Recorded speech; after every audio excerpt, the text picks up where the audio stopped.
and Danny Gewurtzman will be speaking about 19th century Jerusalem Jews and missionaries. This week we are reading Parshat Balak, which I just distributed. And Balak basically is rumors which become news. Balak hears or sees what's going on. He's not called a king. And then from his insights, he impresses everyone. He's maybe one of the first media people in the Bible. And they make him the king. The reporter or analyst become king. Then Bilam pays attention to the Jews, an awful lot of attention, and writes a piece about the Jews that goes down through history. God incorporates it in the Torah itself. Matavua Alecha, we say when we come to Shul. So the reaction of Jews to non-Jews is really the theme of this coming Parsha, the Parsha we're in. So I'd say it's most appropriate that we have a talk by an expert who does research in the media, Dr. Yoel Cohen of Bar Ilan and Hebrew Universities. And as Balak saw and heard reports, Dr. Cohen can give you any biographical details he wishes, but everyone I mentioned it to who knows him said this is really going to be good. Dr. Cohen. Thank you. Do you want questions and comments in the middle or at the end? I think they would be best at the end. Okay, so at the end everyone has to comment a question, but please no interruptions in the middle. Okay. Thank you for your introduction. My area of research is international communications, for which I've been engaged in the last 2 years on a research project financed by the Smart Communications Institute at the Hebrew University, which attempts to examine why Israel is newsworthy. Indeed, first of all, we have to focus on the question of whether Israel is indeed newsworthy.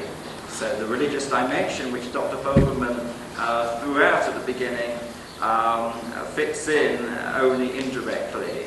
But quite seriously, the whole subject of religion and the media in Israel is a subject of very great importance. It's not only a matter of academic importance, but to my mind it's a matter of also public policy importance, as we've just seen in the last few weeks with the coverage of Rabbi Peretz's comments in the press and the press reaction, the role of the press. And it may interest some of you who are not aware of the state of the art, that while there's a considerable body of research about media, foreign policy, media and war, media and images, not just in Israel but in many other countries around the world, such as in the aftermath of the Gulf War, access for journalists to war zones and so on, there is virtually, as I've just indicated, no research, almost no research on the subject of religion in the media, and I'm not just saying Jews in the media or Jewish religion in the media, but religion in the media in any country. In the United States, where, as you know, mass communications as a research field has been a serious area of academic inquiry for many years, as well as in Israel, where there are only a small number of academic researchers engaged in looking at mass communications. But the subject of religion in the media is very, very important, and in time, I hope others, as well as myself, will give some attention to it. But the focus of my inquiry, which I'm going to discuss today, some of my findings, deals with Israel's image in the foreign media. And I know it's an old subject, but it was because it is, quote, an old subject, and because it's received, to my mind, unscientific treatment among many people, that drew me to look at this through academic eyes. And I know you won't fully necessarily agree with my conclusions, and thus this is a fertile ground to arouse reactions and questions at the end. The subject, of course, Are Jews News, is a nice catchy title, but the real, to tackle this seriously, I think we have to recognize that it's the Arab-Israeli conflict rather than Israel itself which draws the attention of the foreign media to Israel as a news story. So what I want to do in my paper here, I want to look at really 3 areas. I want to first of all assess the extent to which the Arab-Israeli conflict, the Israeli element of it, occupies a place in the flow of foreign news from Israel. To what extent, in other words, does the conflict, whether it's the army itself, whether it's during a time of war, coverage of the war, whether it's Israeli defense policy, whether it's the Intifada, terrorism, as I say. To what extent do these, as well as the Arab-Israeli peace process reporting, to what extent does this take up the reporting by foreign correspondents from Israel, as opposed to, say, other categories, such as internal Israeli politics, the economy, religion, Holy Land, Israeli culture? And after we've tried to put the whole thing into perspective, or into my perspective, I then want to look at why Israel is newsworthy in the eyes of journalists. And thirdly, I want to then probe the question, to what extent are the foreign correspondents among us in Israel qualified or not in carrying out their task of reporting the Arab-Israeli conflict? I've done a number of surveys which are going to shed some light for us on these questions. I distributed a questionnaire to the 200 permanent foreign correspondents, gentlemen, gentle people, engaged in foreign correspondence on a full-time basis, whether working for one or more foreign news organizations, but occupied on a full-time basis in foreign news correspondence.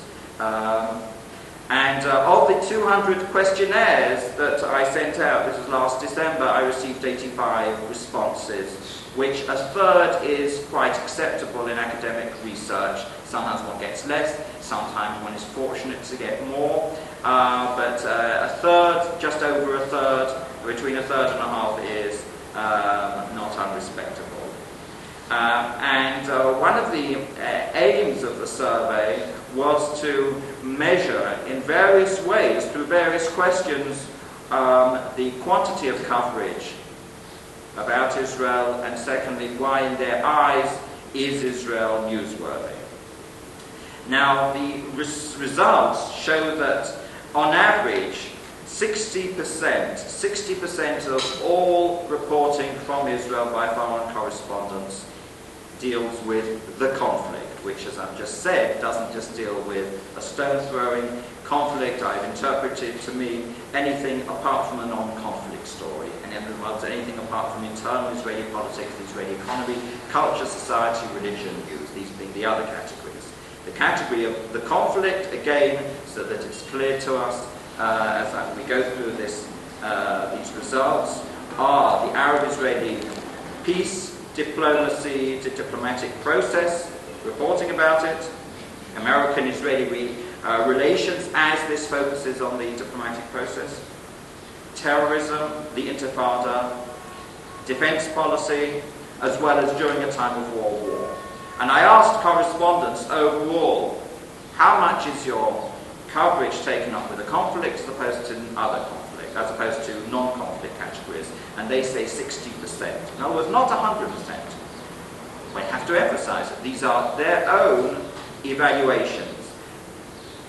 The survey did not, this particular survey which I did, is based on their subjective evaluations. They may be right, they may be wrong, but they, in their eyes, claim that about 60% of their reporting discusses the conflict, and an average of 40% discusses other subjects, which I've just mentioned again, so that we're in the picture: internal Israeli politics, the Israeli economy, Israeli culture, Israeli society, religion, absorption, and so on.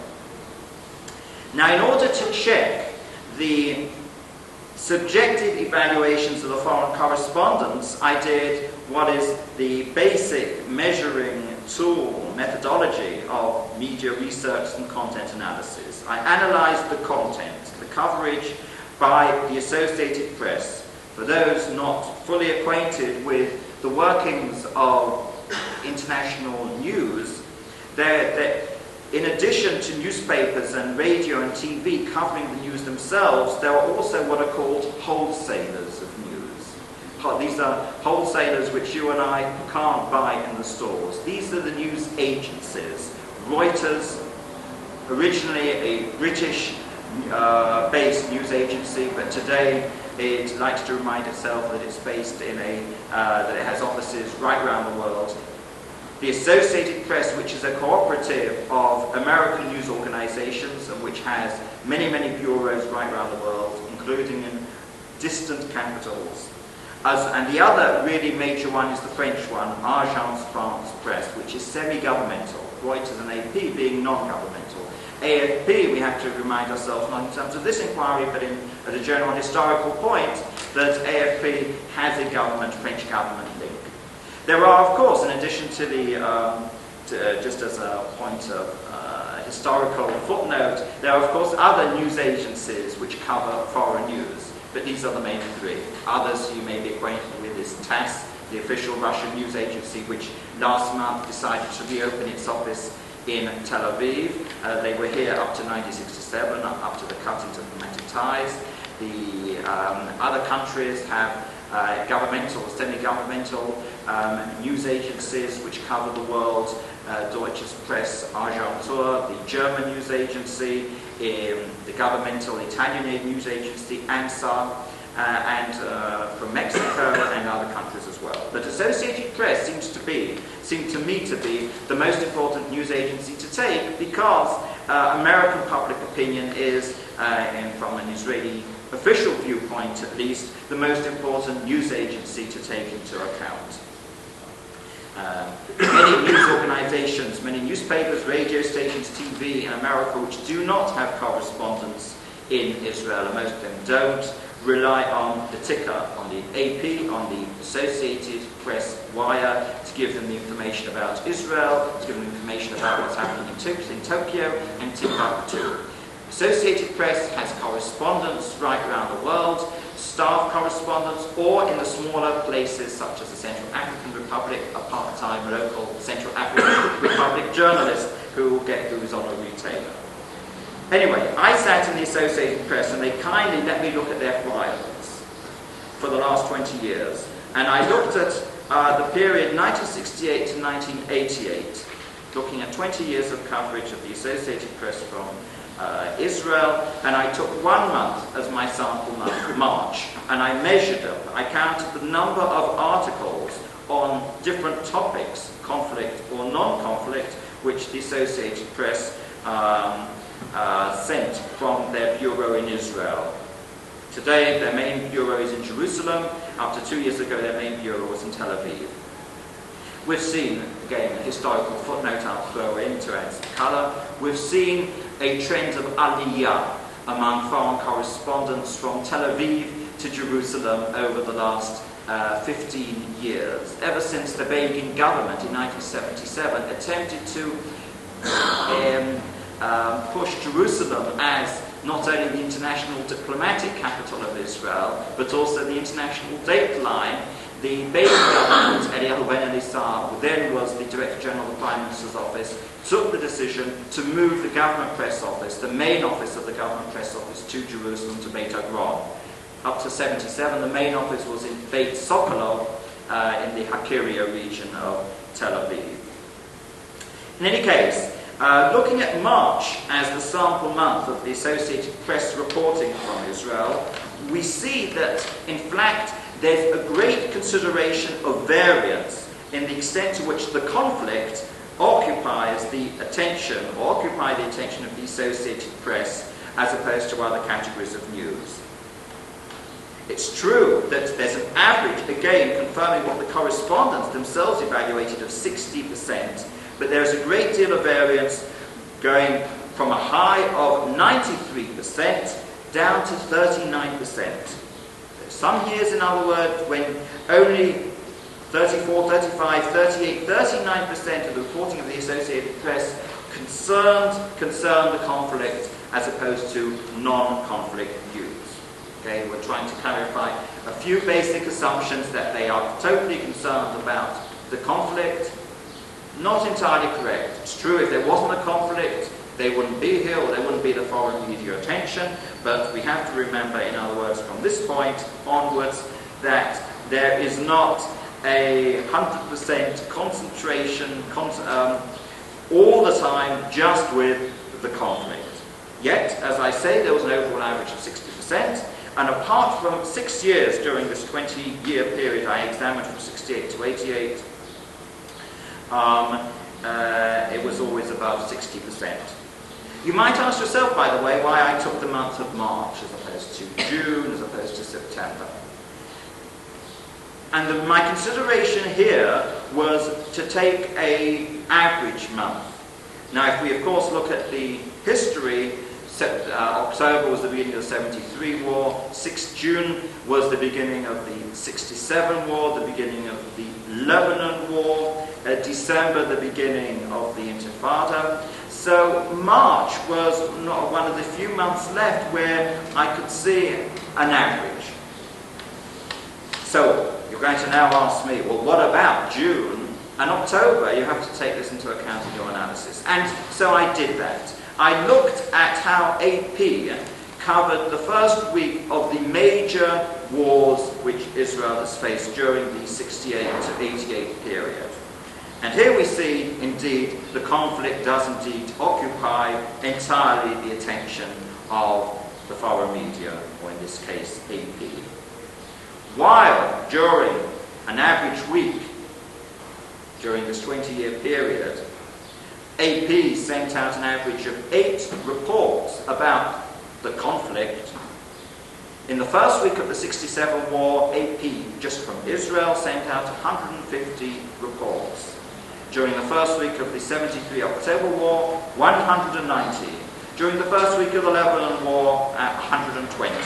So you can see how suddenly when there is a crisis, when there is a war, things very, very quickly change in terms of quantity.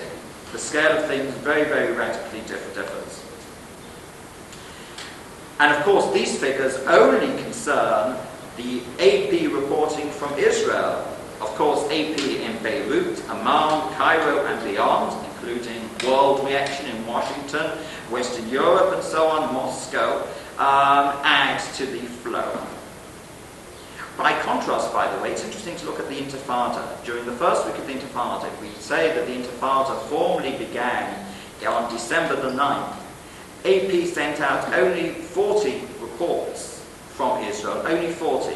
I say only because when you contrast this with the 120 during the first week of the Lebanon War, 150 during the 67 war, the Intifada was not such a big story. It was a story, but we need to remind ourselves to put things again into perspective, which is what I really want to do in this lecture. It wasn't anything like one of the big wars, and we're going to see further evidence later. I asked my foreign correspondents also to estimate the increase in their coverage from a regular period to a time of crisis. And on average, the quantity of coverage increases by 390%. This is for all media: print, radio, news agency, television, and so on, magazine. When you break it down and you have a look at how the different types of media increase during times of crisis, we see that, as you could expect, the electronic media is considerably increases considerably more than other types of media because of instancy of radio and television, thanks today to minicams, to video, to satellites, and so on. And the electronic media, radio, and television increased by 1,050% in times of crisis. In other words, if, say, one of the major 3 American networks, as opposed to CNN, which is just a normal news station, but something like NBC, CBS may put out 2 or 3 reports a week. When it comes to a war, they're putting out 4 or 5 a day, with extra staff, extra crews being brought in from outside, and freelancers being hired, and so on. Today, there are in Israel, when I say today, I mean last year, because my research is based on data from 1990. There are today in Israel 263 foreign news organizations represented. They may be foreign news organizations represented with a staff correspondent sent in from outside, either New York Times, Washington Post, with a nice salary, and so on and so forth. Or they may be a small paper in the back of Beyond, which pays a local Israeli journalist to file when there's some news of interest to the news organization. organization. But overall, not splitting up, not breaking down between one type of news organization and the other, and you could argue that perhaps one should, not to confuse things as they're already confused, and we're only 5 minutes into this. There are 260 odd foreign news organizations represented in Israel. Now this is a considerable increase because 35, 40 years ago in the 1950s, when records really first began, there were only 50 news organizations represented, and almost all of them by local Israeli journalists or local journalists living here. Only 2 or 3, literally 3 or 4 foreign news organizations sent in somebody from abroad, in other words, which indicates a commitment to Israel as an important foreign news story. These being TASS, whether he just did news coverage or engaged in other aspects of information gathering, we don't have to go into here. Then there was the New York Times, which has always had a staff man in Israel, perhaps reflecting an interest in New York, a segment of their leadership in Israel, as well as the bureau chief of Agence France Presse. Everybody else were locals. Now, if Israel has 263 foreign news organizations, this must make it one of the biggest country foreign press schools in the world. The interesting question, though, to ask, again, something which I wanted to do, which I've hoped I've achieved in this project of mine, is to ask myself, how large is the foreign press school in Israel compared to other foreign press schools? Because increasingly since '82, as the image of Israel became negative and unpopular, officials here, including 2 directors of the government press office, have put out the idea that because there are 260, 250 foreign news organizations represented in Israel, therefore Israel must have the largest foreign press school in the world. And then they begin to think, oh, but that's not too logical. There must be a lot of foreign correspondents in Washington, in New York, in the United States. So thus they qualify this. They say, no, Israel isn't the largest foreign press school in the world. Israel must therefore be the 2nd largest or 3rd largest. So when I asked them, Nu, can you give me the data for the foreign press schools in other countries? They say, no, we haven't done this. And nobody, to my knowledge, has done this. So I sent a letter to foreign governments, and I'm pleased to say that up to today I've received responses from 95 foreign governments. And unfortunately we don't have a screen to put the figures on, because I think they're interesting and illuminating, and I don't want to bore you with the figures, but because one of my aims in this paper is to put the whole thing into perspective, I'm going to ask you to bear with me while I go through some of the figures. If Israel has 263 foreign news organizations in Israel, in the United States there are 950, in Brussels, the EEC headquarters, there are 600, in Britain there are 590, Italy in 4th place with 560 odd, France 520, Germany, the 2 Germanys together, 420, Austria, a very important place as a listening post for what's happening in Eastern Europe, 420. Japan, never forget, is a very, very important place, people think. Asia, everybody's represented there, has 350 news organizations there, an economic giant. Economics apparently is foreign news, not just conflict and intifadas. Soviet Union, 330, and increasing since last year. They give more accreditation to people. And Sweden, which is an important place to cover Scandinavia, 270. Israel in the 11th place, therefore, in 11th place, not in 2nd or 3rd place, with 270. And I'm not going to read out the other figures, but the countries after Israel, in 12th place, Spain, the foreign press score in Spain, and after that, Denmark, Brazil, an important place for covering Latin America, Greece, Mexico for Central America, Switzerland, India, a very important place for covering the Third World, and Poland, Hungary also for covering Central and Eastern Europe. So we've clarified one important point already so far, that the foreign press in Israel is not the largest, not the second or third largest in the world, about the 11th largest in the world. A very respectable place to be in, and this may still suggest to us that Israel is nevertheless overcovered. We can come on to whether it's overcovered later, certainly in your questions, but it's only in 11th place. We've seen, with the increase in the number of foreign news organizations in Israel from 50 in 1950s to 270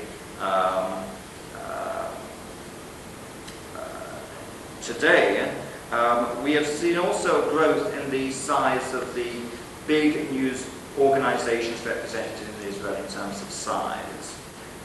For example, whereas the big news agencies, which I referred to before, Associated Press, Reuters, AFP, may have had 2 local Israeli journalists covering the scene up to the 1967. Today they have 7 journalists on the AP staff here, 2 photographers, and this is a fairly similar picture with the other 2 major news agencies. The big American networks also have quite a sizable staff, the largest bureaus in the Middle East, but certainly not the largest bureaus compared to some West European capitals like London or compared to Japan.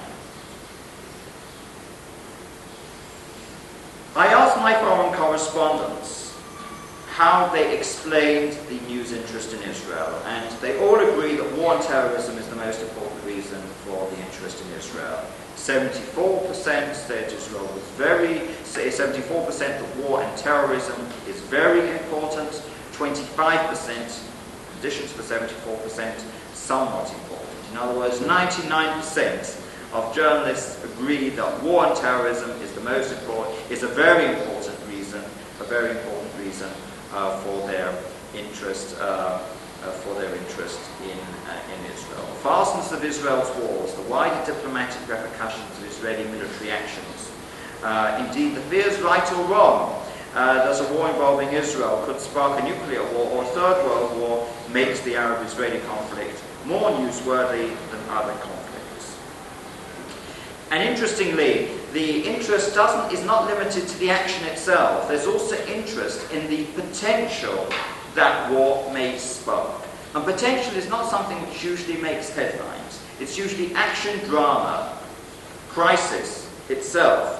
In other words, the potential has already passed. The potential has been activated. But just potential for war to flare in the Middle East between Israel and the Arab states is enough in journalist size surveyed for there to be to make for Israel to be defined as newsworthy in their eyes. And not just the Arab threats on Israel, also Israeli threats on Arab security or Israeli challenges to Arab security are seen by a considerable body of foreign correspondents surveyed to be an important reason to explain the considerable news interest in Israel. Yet, we have to remember that not all Israel's wars have been of interest. The 1969-1970 war of attrition between Egypt and Israel across the Suez Canal received almost no coverage, with the exception of the serious papers. The reason for this is because wars which go on, anything which goes on too long, wears down the reader, wears down the TV viewer. It's very difficult to keep the audience engaged for an event which goes on for more than a week or at best a couple of weeks. And we saw this with the Intifada, because even though you may think that the Intifada concentrated the world's eyes all the time, there's no basis to this. Because I measured, again, a few more figures to come your way, unfortunately. I measured the number of visiting foreign reporters, not the permanent correspondents, but the number of firemen, the number of fire people who fly in to cover a crisis. I measured the numbers which flew in when the Intifada broke out on December the 9th, 1987, and I looked at how this increased or decreased through 1988 and through 1989. My figures I obtained from the government press office, and since they accredit the foreign reporters who come in to Israel, they do indeed have the data. And we find we find as follows, that while in a quiet period, say 60, an approximate 60 people from abroad come to Israel, whether to look at the general situation in the Middle East, or they come here for a specific news story, or to update themselves on what's happening. 60 come here during a quiet period. The first 3 weeks of the Intifada, in other words, the month of December 87, this increased to 350. Again, January 1988, the next month, again 350. Down to 300 by February, down to 250 by April, and already by July 1988, back to 60 villaging reporters visiting Israel. And there was no considerable increase since then in the number of visiting reporters. I'm not saying the Intifada has not been covered, but we have to remember that interest, I claim, interest in a serious manner in the Intifada ended already 5 months after the Intifada first began. I asked correspondents for their interest or to assess the extent to which other non-conflict reasons like the Holy Land, Middle East oil, the Holocaust explain the news interest in Israel. And 60% said the Holocaust was very important or somewhat important. A similar figure gave the Holy Land, Christianity, the Christian connection, or possibly the Jewish connection to the Holy Land, particularly in the case of Christian fundamentalist audiences in the Bible Belt in the United States, was considered to be either very important or somewhat important by correspondents. Middle East oil only by 50% of reporters.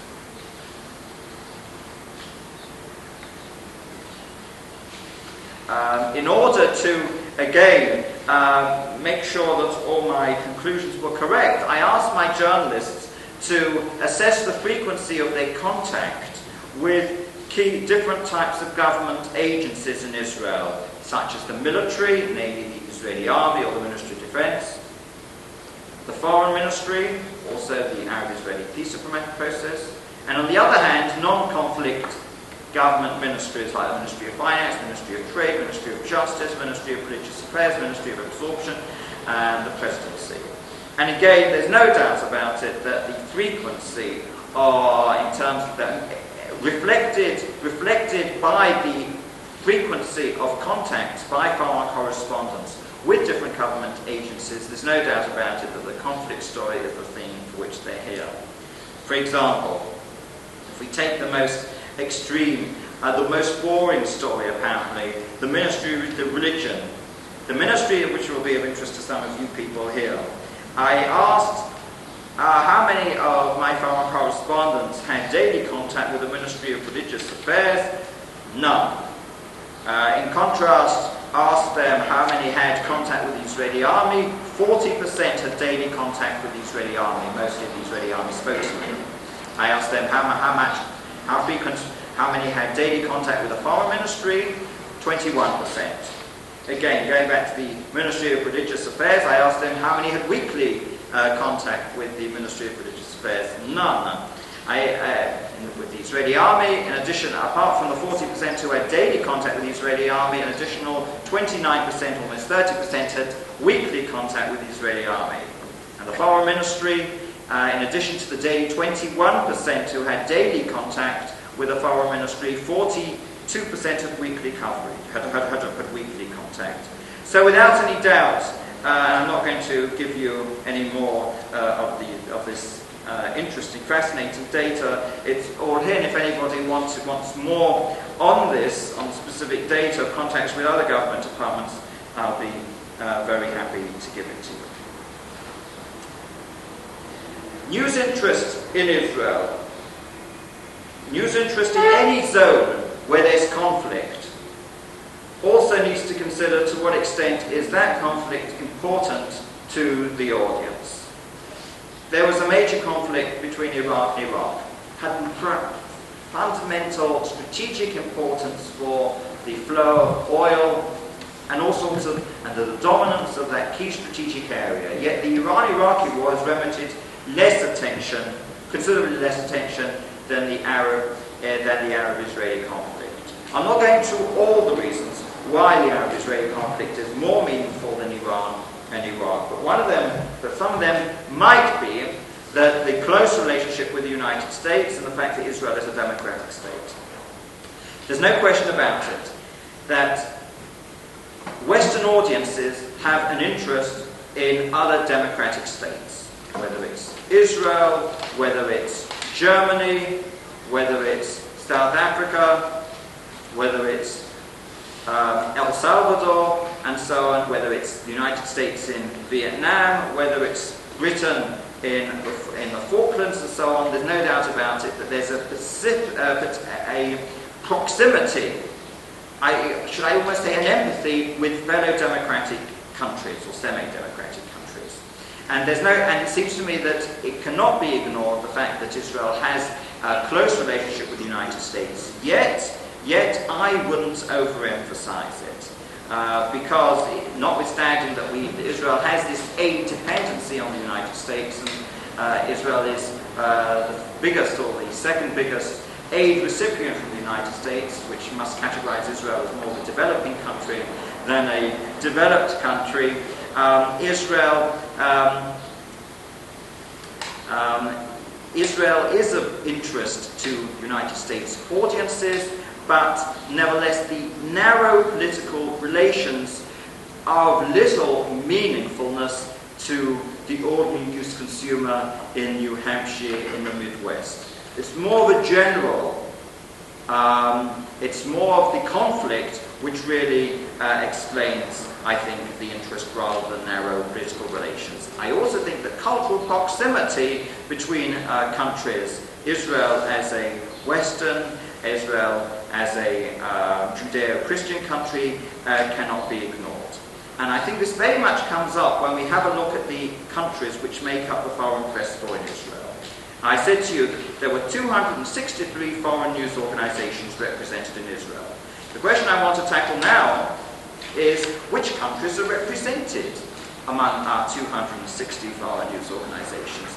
And interestingly, we see that they almost entirely come from either North America or Western Europe. There are virtually no foreign news organizations here in Israel from Latin America, from the Third World, from Africa, from Asia. Apart from 4 or 5 from Japan, and 1 or 2 from Central Europe, the Bulgarian News Agency, the Czech News Agency, the Yugoslavian News Agency, Tanjug, a very respectable news agency.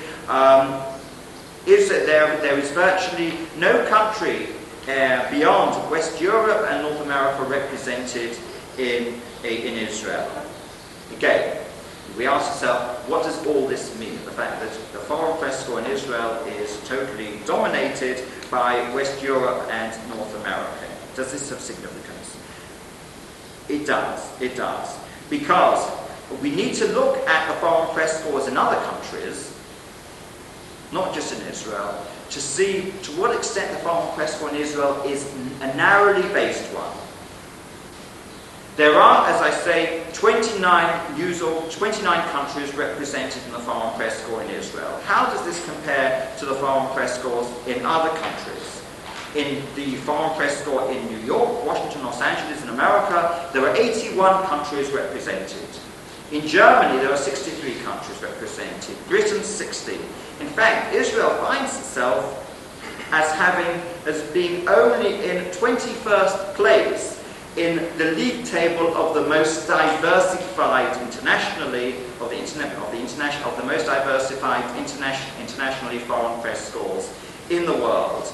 In contrast to the 29 in Israel, Cuba has 30 countries represented. They may have a smaller foreign press corps overall in quantitative terms, but in terms of the number of countries, Cuba has more, Bulgaria has more, Poland has more, not to mention Sweden, Spain, Austria, Italy, Soviet Union with 57, Belgium, EC Air Forces with 58. And this, in fact, has important policy implications, not just academic implications, which is the purpose of our meeting today, but also policy implications for the people who sit in the foreign ministry in Israel, because foreign correspondents are an important channel for explaining your positions, for deterring. It's an important stage to communicate messages to the outside world.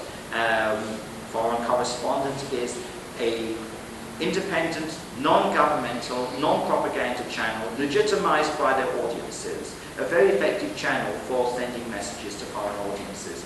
But if there are no foreign press corps from Latin America or Africa or Asia, and few from Eastern Europe based in Israel, our foreign ministry diplomats are handicapped because they don't have all these channels which say other capitals with a more internationally diversified foreign press corps have.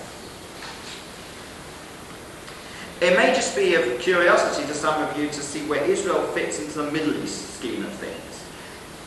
Israel has the largest foreign press corps in the Middle East, and this is clearly of importance, of policy importance as well.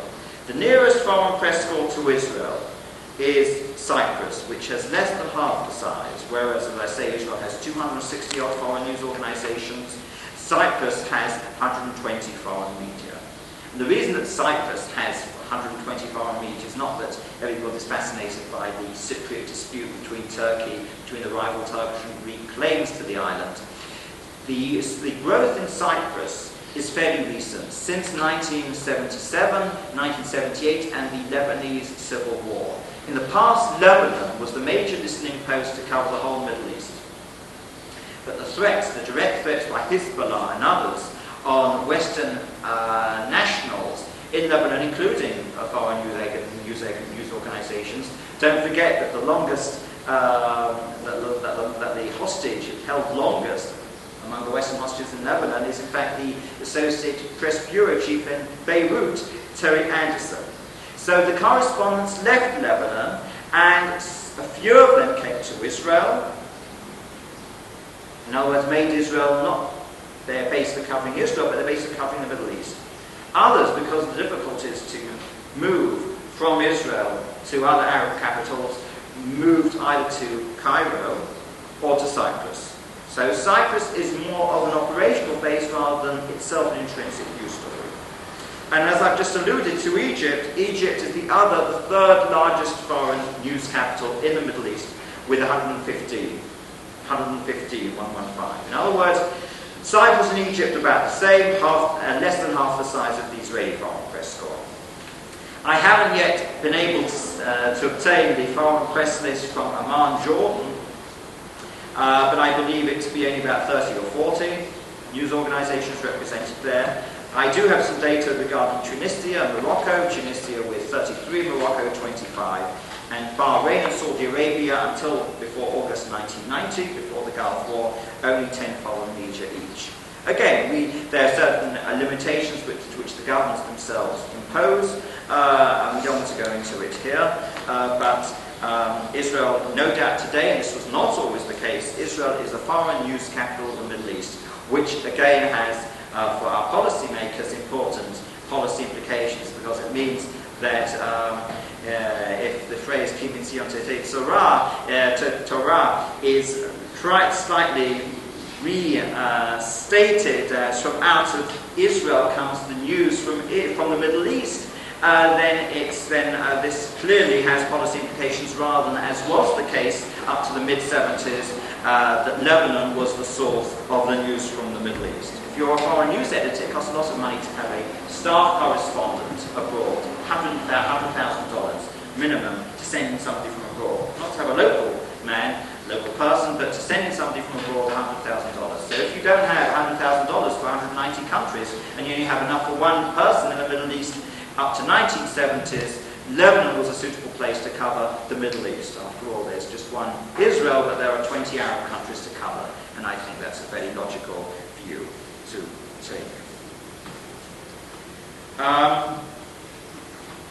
I just want to look at this whole question of the place of Israel in the foreign press network from another angle.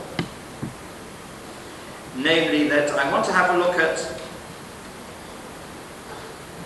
I want to approach this whole question by asking to what extent is the American contingent in Israel in the foreign press corps the largest of all American contingents in other countries, or is it the smallest? In other words, one really needs to ask oneself a much wider question in trying to get an accurate picture of the news interest in Israel. You have to ask yourself the question, if we say that America has 55 news organizations in Israel, I also need to ask myself, what is the picture of the number of news organizations, foreign news organizations of the United States in other countries? Because it's meaningless to say that America has 59 news organizations. This is relative to what? After all, there are many news media in America. So what I'm suggesting to you is you really have to look at this from a much wider macro perspective and ask yourself, how many American news organizations are there in London? How many news organizations are there in Paris? How many American news organizations there are in the Soviet Union, in Japan, and all these other places, to be able to see to what extent is Israel newsworthy or not.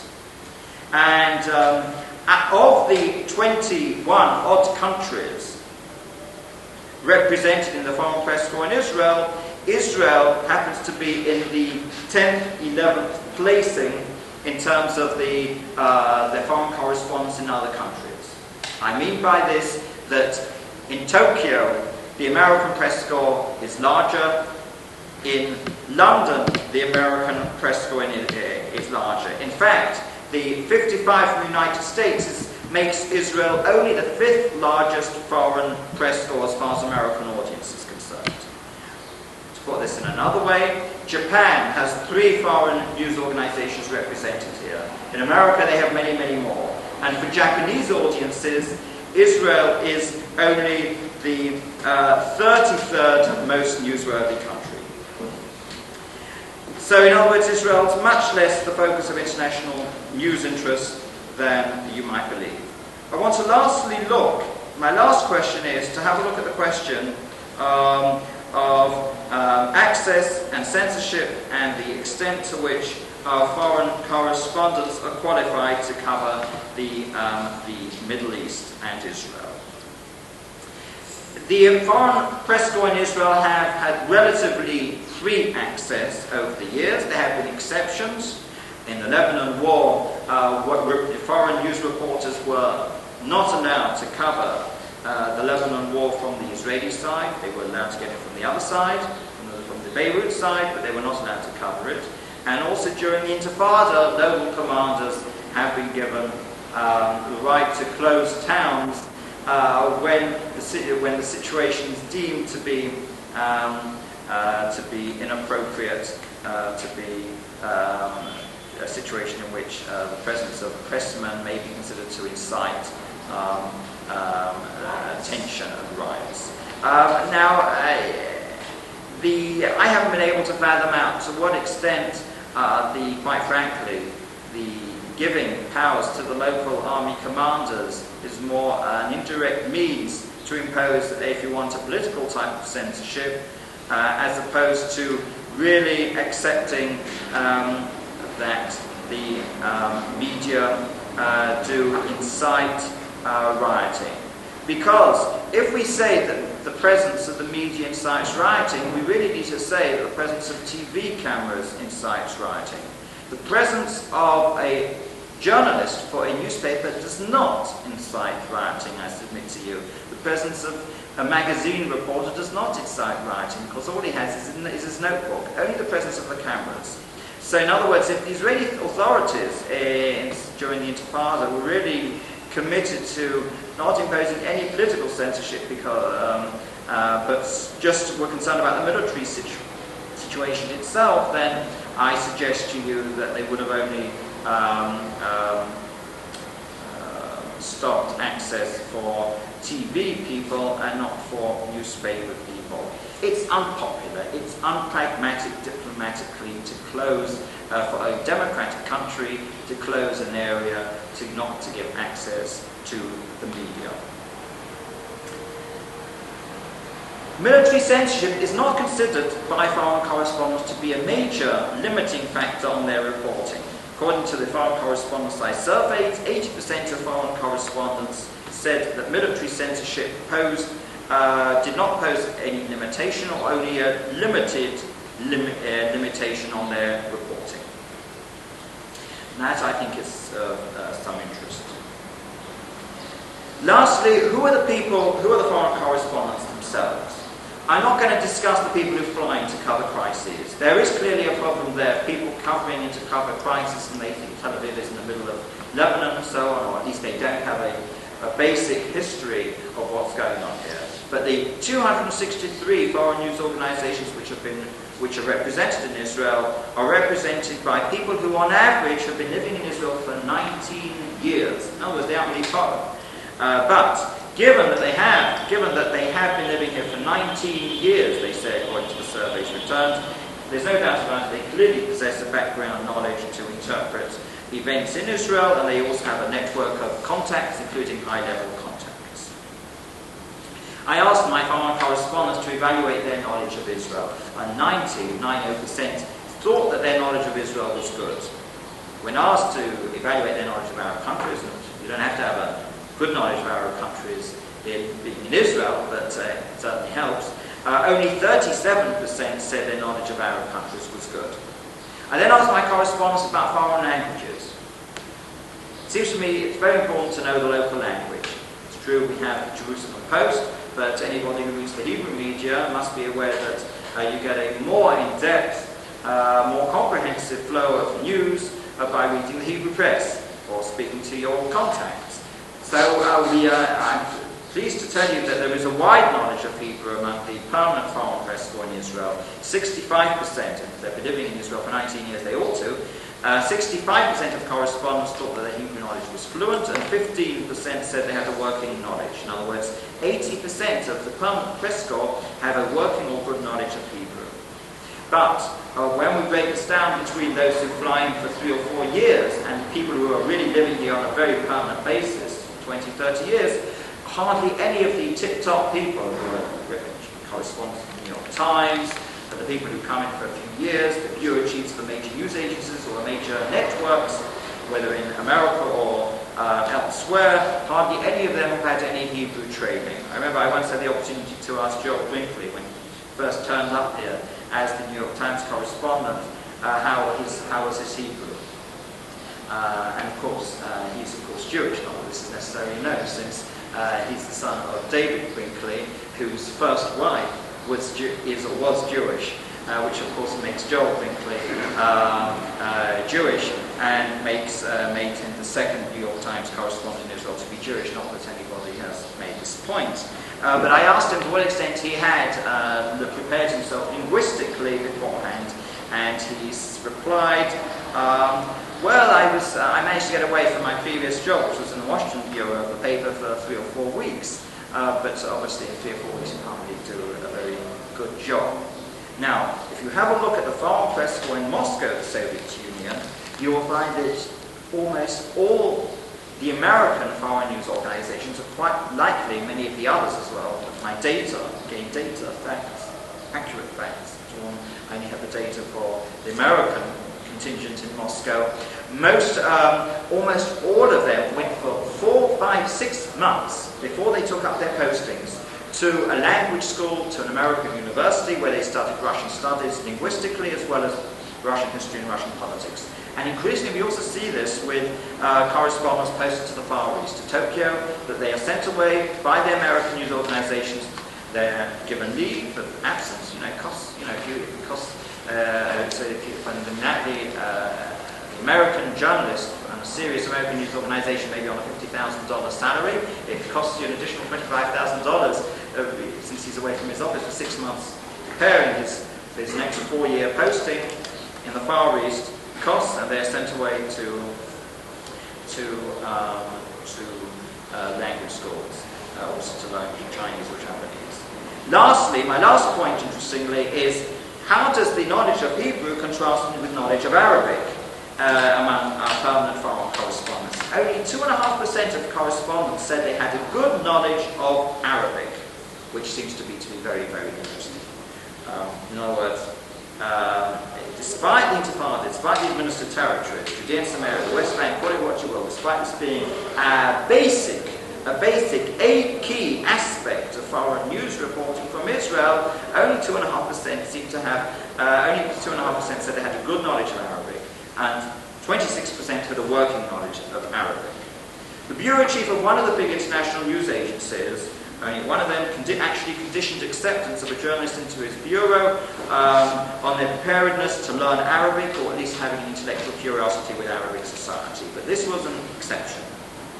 In other words, overall, we're saying there's only six or seven of the foreign correspondents, people working for the foreign media, have a good knowledge of Arabic, and this contrasts with 65% of the correspondents who have a good knowledge of Hebrew. And I can't say that this has been because of a lack of opportunity, since these correspondents have been here for 19 years. It seems to me that they have had an opportunity at one point or another to learn Arabic, so this must just be put down to a lack of will. Okay, if there are any questions, comments, I'll be very glad to take them.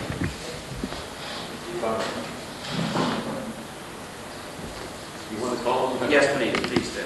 Okay. Why don't you start here? Okay. I think that there are implications that you draw, because you haven't said anything yet, about the number of foreign press correspondents in the Arabic countries versus the number in Israel, as to how the Jews are portrayed throughout the world. Because the more people you have here, the more coverage they have, and they see what's going on. Whereas the numbers in the Arab world are very, very small. They cannot give that kind of coverage and tell all the different things that the Arabs are doing, which might give the world a different view of the Arabs than of the Jews. Yes, certainly access is important, and the lack of access into many Arab countries, limited access, is an important factor.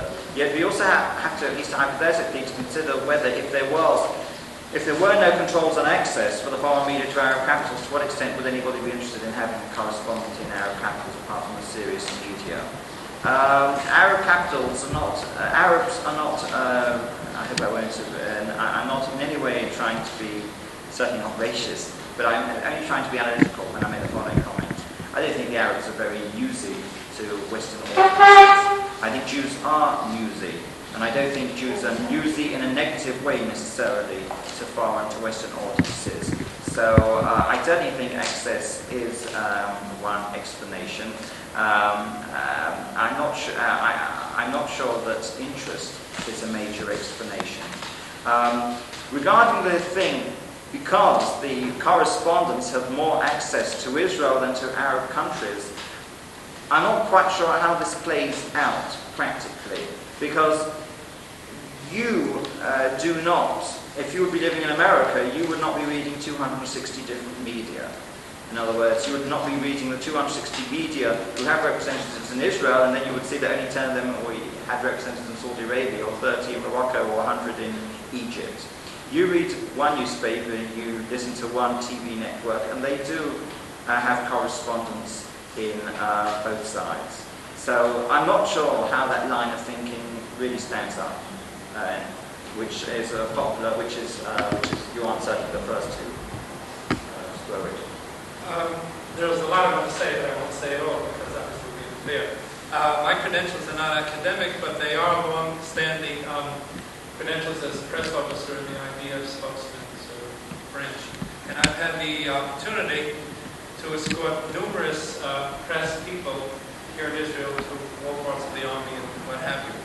So I have a lot of my own perceptions and personal conversations, experiences, etc., that I won't go into now, but I got to see them from the non-statistical point of view, their dispositions, their attitudes.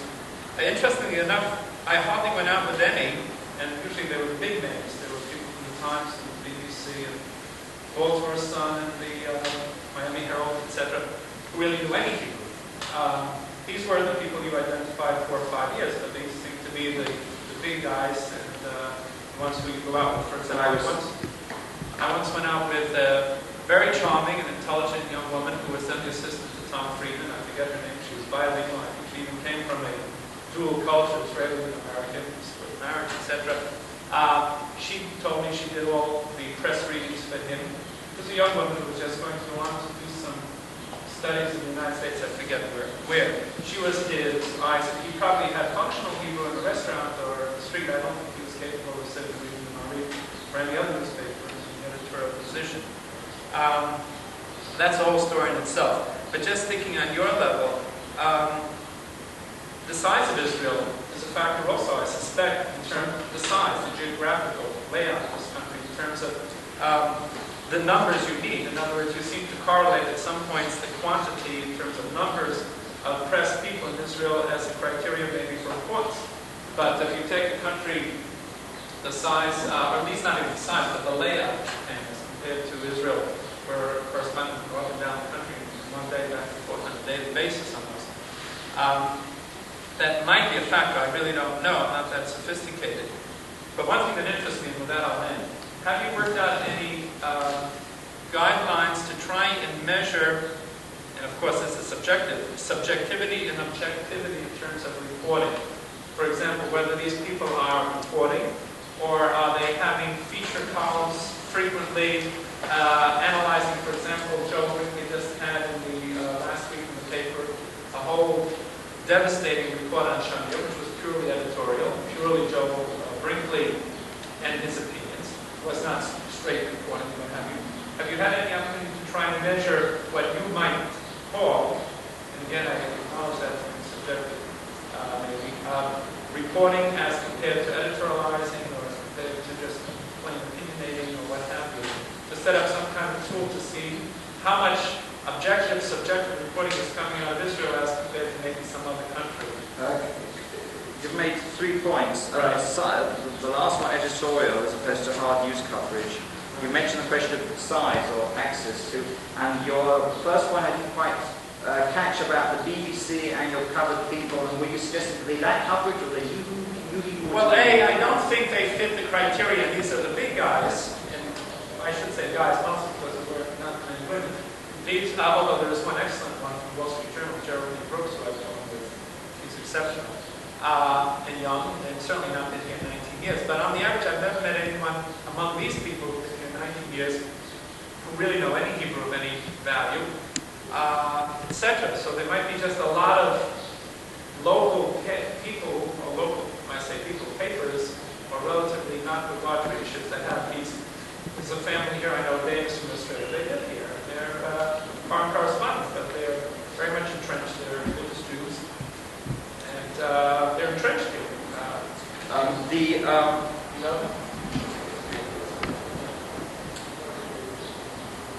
If during times of war, I don't know whether you're talking about escort officer accompaniment during times of war, because then, as I indicated earlier, the number of visiting reporters goes up very, very dramatically. And it may well be that you did not go out with those who do in fact know Hebrew. The focus of part of this inquiry was on the permanent foreign press, or people who are there all the time. It's true that people like Geraldine Brooks flies in from different periods from Cairo or wherever. She runs around the Middle East. The big names do not necessarily know Hebrew. The big names. My estimation is that of the 260 foreign correspondents, foreign news organizations represented in Israel, only about a fifth are the international staff. In other words, people who come here with nice, comfortable salaries, who come here for 4 or 5 years, the Geraldine Brooks of the world, the Tom Friedmans of the world, as opposed to the 75-80% who are the permanent people who have been here for 19 or 26 years, which was 26 years with the average of people who have been here, as opposed the people who are permanently living here, as opposed to the international staffers. My answer, therefore, is that perhaps you didn't get to go out with those who don't know Hebrew, or who do know Hebrew,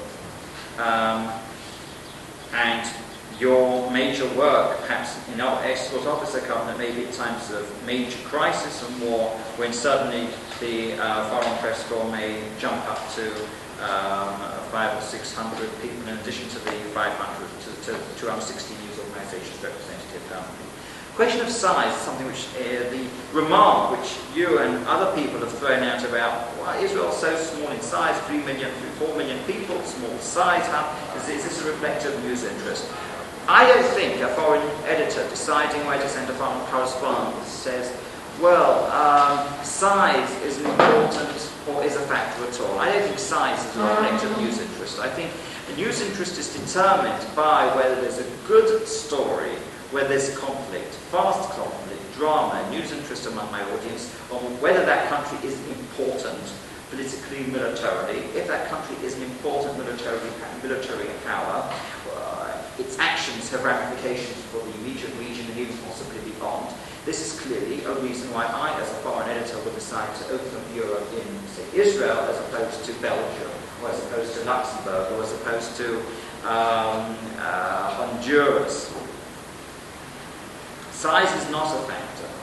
Now, in the same way that Canada and Australia and the United States may, more or less, of a fairly and not dissimilar territorial size, and yet the foreign press score in Sydney and Canberra, as well as Toronto and Ottawa, is minuscule compared to the very large foreign press score in Washington, New York, and Los Angeles. Because the United States is a superpower, because the United States is important, because the United States is a player on the international stage. So, territory is not important at that level, and territory is not important at the other level as well. You could even take the core question of territory, or size of population, a stage even further. You look at Singapore, you look at Vienna. Nobody has correspondence in Singapore or Austria, Vienna, because almost none, because of the foreign news story, the intrinsic foreign news story of Singapore or the intrinsic foreign news story of Austria. Both of those two places are good listening posts for the area around. In Singapore's case, Southeast Asia, and in Austria, Eastern Europe. Size is not a factor when a foreign editor decides where am I going to use my limited resources, where am I going to spend $100,000 for opening a bureau here, and $100,000 for opening a bureau here, and I only have $800,000 for my whole foreign news budget. Where? If you will be the Baltimore Sun, and you decide I am indeed going to divide up the world geographically, I need a man in South America, I've always support American policy, El Salvador, Nicaragua. I need a man in Africa, I need a man in Eastern Europe, I need a man, or two men in Western Europe, I need somebody in the Middle East. So then you are in that sense dividing up the world in terms of population, in terms of size. And then you ask yourself, why Israel, why not other players in the Middle East? Because Israel does indeed afford you access not just to the combat zone, but there's a good flow of information in Israel.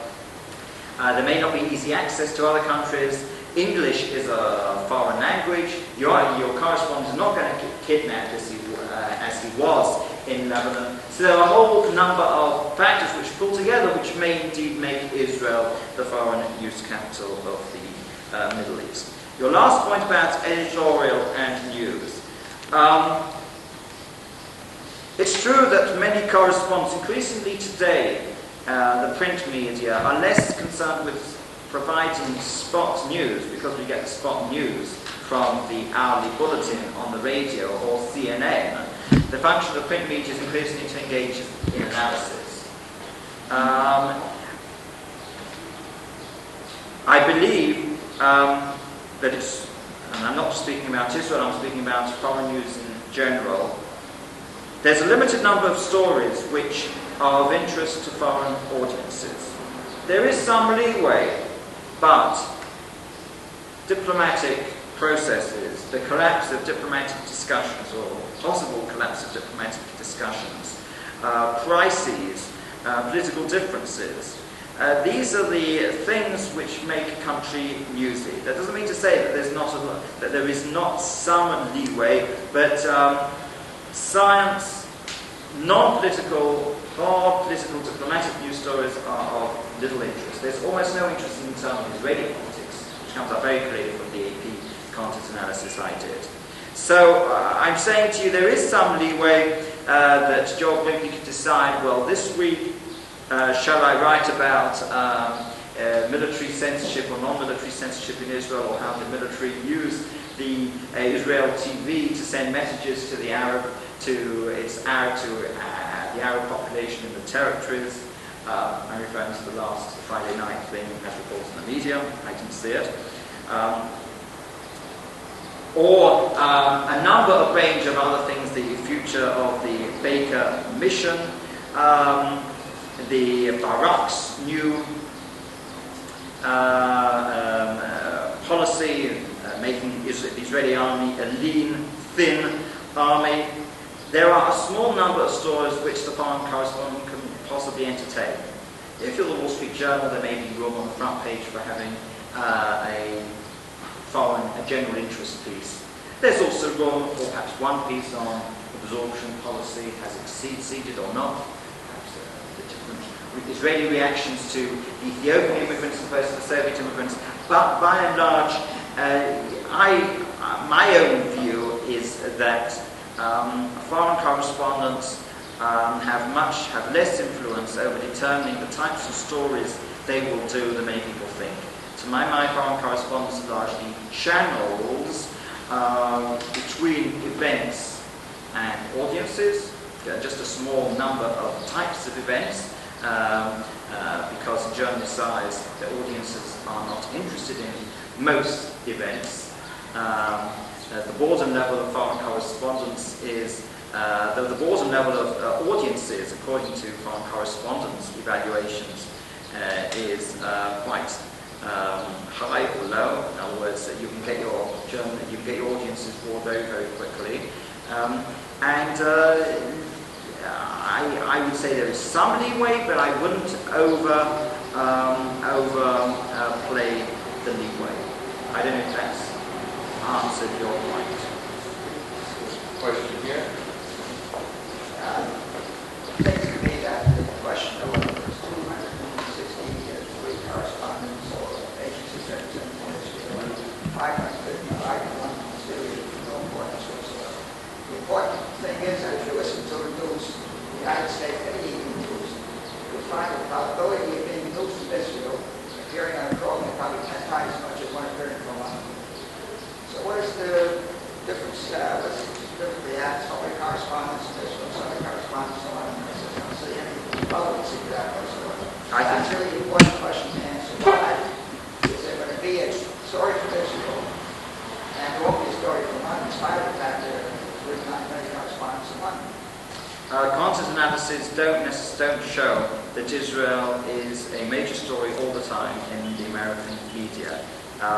It is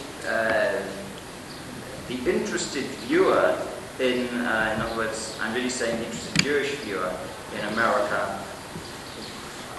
His attention is aroused when there's a story about Israel. His interest in other areas, in other zones of the world, may lower, may even disappear. In other words, the claim that there are more stories in American TV from Israel than any other country needs to be borne out by content analysis. And from content analysis, I've seen the Middle East and Israel is an important news story, but only one of many foreign news stories. Again, Israel is not the sole concern of foreign editors in the American media. It is an important story, but it's not the most important story. It varies from time to time in terms of news interest as well as what else is happening around the world. You have a question.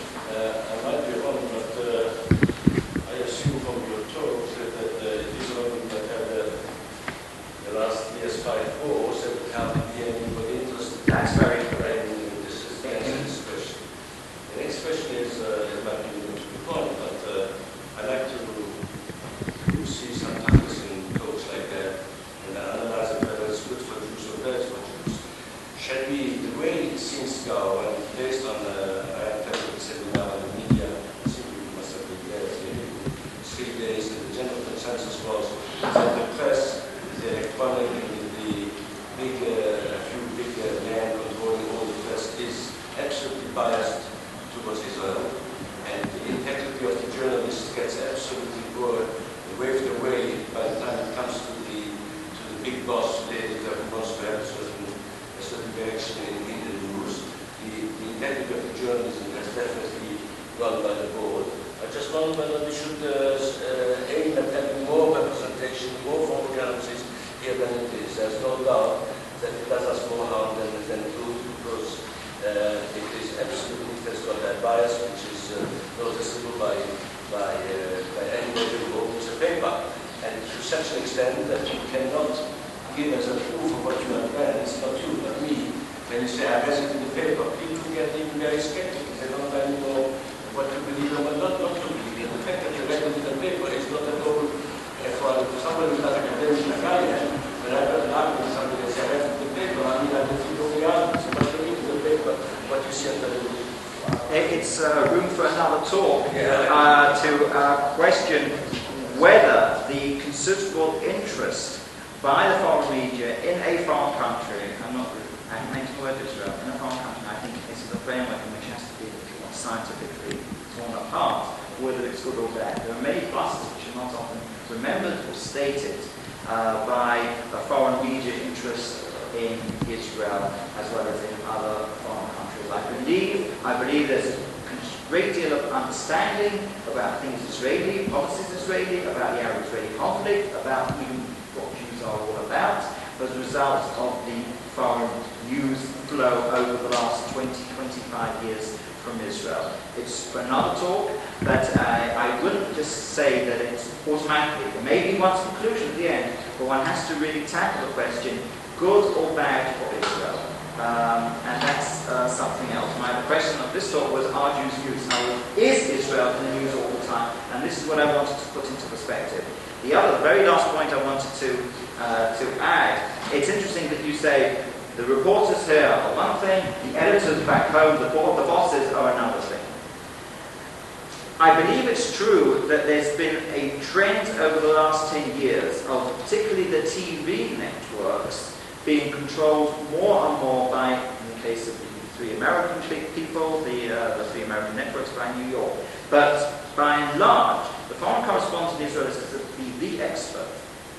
I, as a foreign editor, send a foreign correspondent to another country, in this case Israel, and spend a lot of money doing that because I believe he is or will be the expert. I am not the expert, he is the expert to decide what are the important stories, how long to play them for, what volume to give them in terms of minutes for TV or space.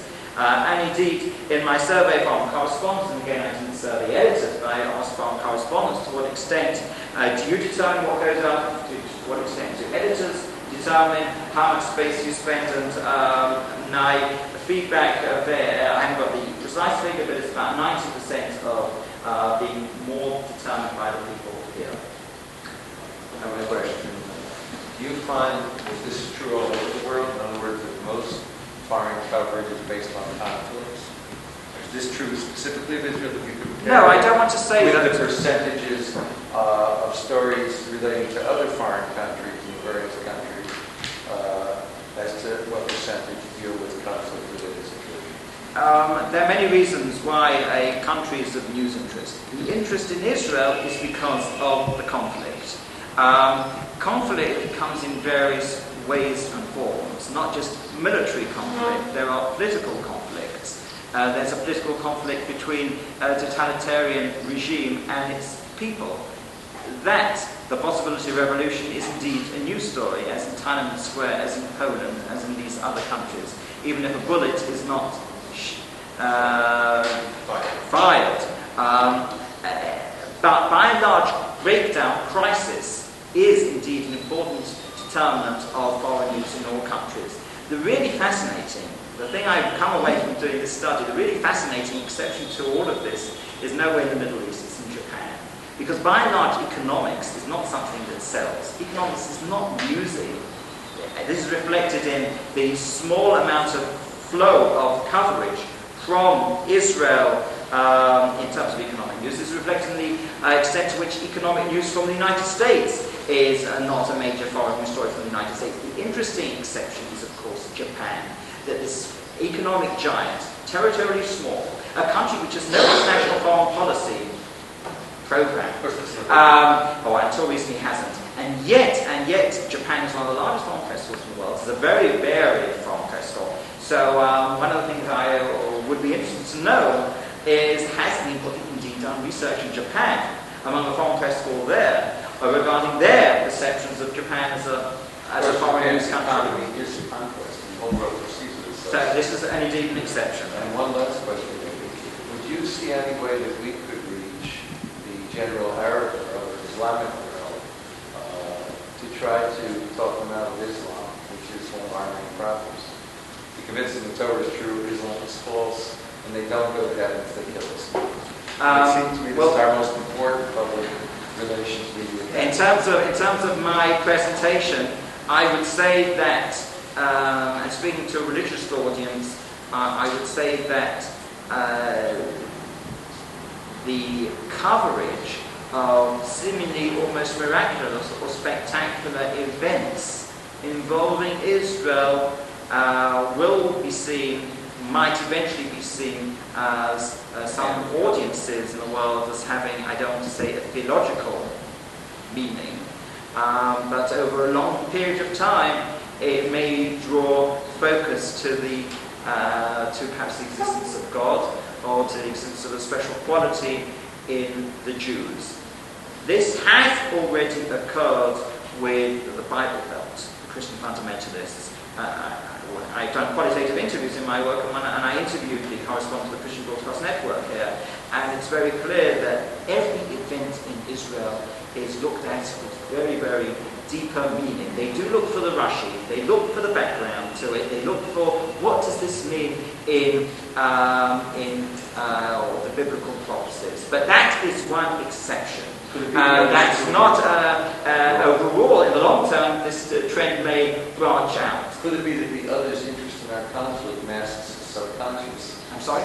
Could it be that it exists subconsciously in the other's interest in our conflicts? It may be, as I say, in the long term. I think it goes so far as to say that Israel, Judaism has a special quality about it. But since, as I tried to bring out in my thesis, there are many other foreign news stories going on, I wouldn't exaggerate it for the meantime. Thank you very much. Next session, July 7th, will be on 19th century Jerusalem. On July 14th, we have something of special interest. A leader of the Noahide movement, Professor Tabor, who is the American leader of the movement to leave Christianity and affiliated with the Torah, will be